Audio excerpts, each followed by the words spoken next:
Hi guys, for those of you that don't know me, I'm a cosmetic nurse and I stab people for a living. You know what's really funny? I say that quite often and I think I've only had one person actually say to me, stab, you jab. I actually prefer to just say stab. I find it a bit more controversial and I'm a bit of a controversial kind of person. Anyways, I actually wanted to discuss a little bit about the difference between dermal fillers and Botox. I still get asked today what is the difference between the two, and it blows my mind, it boggles my mind I should say, that as the general public don't actually really know what is still the difference between dermal fillers and Botox. So I understand there's people out there and they don't do their research and guys are just, really quite oblivious to it, but funny that guys actually know more than females these days what dermal fillers and Botox are. I actually get quite a lot of male clients coming in and they know products, they know mills, and then you get the average female where she still doesn't know the difference between dermal fillers and Botox. So this is why I wanted to make this video. I wanted to educate you guys. I wanted to actually start and actually just as a basic knowledge tell you guys what is the difference between dermal fillers and Botox. So, what is the difference between dermal fillers and Botox? Two completely different components. Dermal fillers are a hyaluronic acid, obviously both being injectables. One is gel-based. Botox is a toxin and it is diluted by saline, so it is water-based. So two completely different consistencies, two different mechanisms. Dermal fillers were created in order to provide volume, smooth out wrinkles, and fill in pretty much the crevices. So like it says, it's a dermal filler, it's filling in a crevice, it's filling in something, it's volumizing, it's adding to your face.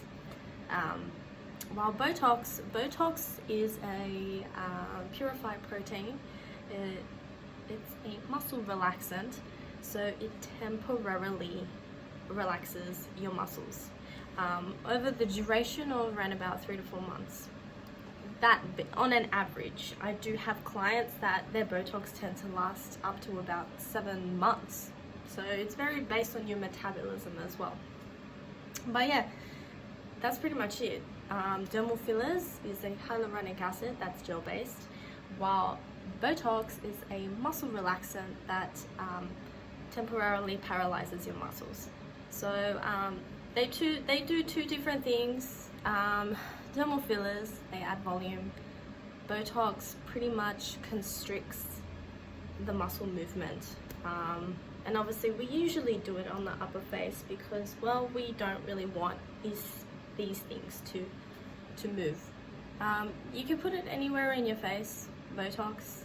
You can put it in your lips, you can put it in your nose, obviously upper face, you can put it in your chin, you can put it in your hands, you can put it in your armpits. There are obviously some areas that you can't put Botox, but usually you would want it in the places where you don't want wrinkles to happen.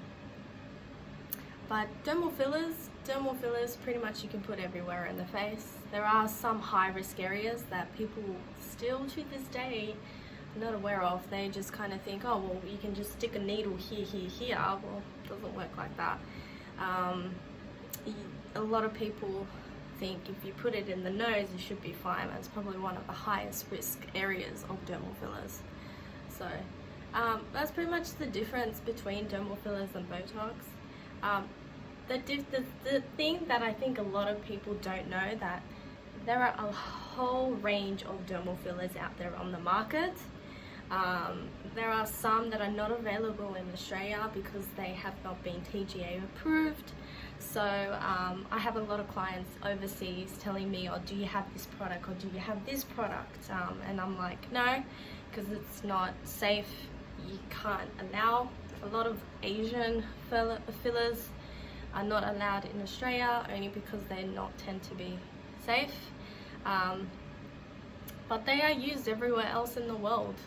So they're very quite strict here in Australia, to a certain degree, which I kind of think, I understand from their point of view, because if it is put into the wrong hands, a lot of bad things can happen, which is why Asia is probably the highest, unsafest practice in terms of fillers, especially when it comes to nose fillers. They tend to have the highest record for people going blind. So don't quote me on that, but I've been told quite a numerous amount of doctors have shared their expertise on that. So, but yeah, like I said, there are quite a whole different range of fillers out there. Realistically, they are all hyaluronic acids. There are some that you can say they are permanent fillers. When it's a permanent filler, that's when you kind of get a little bit in trouble, because they're pretty much permanent, and when you inject it, you have to have surgery afterwards. So I know there was a big trend a few years ago where a lot of girls were like, well, I spend so much money on these fillers, why don't I just get a permanent filler and fix it? It's like, yeah, you can do that in the long run. They do tend to last up to about 5 or 10 years, these permanent fillers. I think I had a lady, she had hers for about 13 years, she told me. But the thing is, you cannot be treated by dermal fillers, other forms of dermal fillers like a hyaluronic acid. It tends to trigger something in it, and you can have major issues. So and that goes the same with Botox. So if you have permanent fillers, you can't have dermal fillers. So same thing goes with Botox. There are different forms of Botox out there. There's different names. They all have pretty much the same mechanisms. They work the same way. They're just being manufactured differently. They've been, they're pretty much competitors.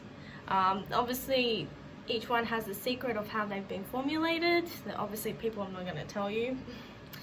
But there is obviously original Botox, I find, tends to work the best, as opposed to all these other kind of Botoxes. But then again, it also depends on your metabolism, depends on your age, depends also what works for you, personal preferences, aesthetic, what you're trying to achieve. So there's a lot of contributing factors when it comes to Botox. So yeah, that's pretty much it. I kind of just wanted to cover just a rough basis of what's the difference between dermal fillers and Botox. I still get asked till this day, what is the difference and what can I achieve and how can I do this, and it helps me because I get to educate you guys, but then it really just makes me quite in one sense kind of concerned, because I feel like as though now everybody tends to have fillers and Botox in their face and everybody knows, but obviously the general sense is out there, there's still some people that don't know. So, but this is why I'm here. Anyways, I will try and post up a few more videos. This was just a generalization. If you have any comments, you can check me out on Instagram. It's an Adore Glamour Beauty. You can check me out on Facebook. You can check me out on YouTube. I even do TikTok videos.